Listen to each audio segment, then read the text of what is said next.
RadClip 4 is here and ready to seal the show. As always, these come in different lengths, and this is stretched kinky hair. Now I'm going to start off with prepping my hair by cornrowing the back and securing the ends with a bobby pin. Now I'm going to proceed with finishing the front of my hair by styling it the way that I desire. Now that I'm done prepping my hair, it's time to move forward with the clipping process. I'm going to pop open the clips, insert them into my cornrows as I would a comb, and then close them to secure them. Once your hair is prepped, this process is really simple and quick, and now I'm going to finish styling the front of my hair, and when that's done, I have my final look. But it doesn't have to stop there, because the great thing about clip-ins is that you can style them in so many different ways.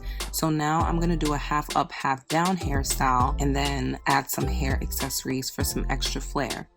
And again, I'm switching it up by adding a bun. So I hope this gives you inspo to be creative with your rad clips, because you can do so much with them.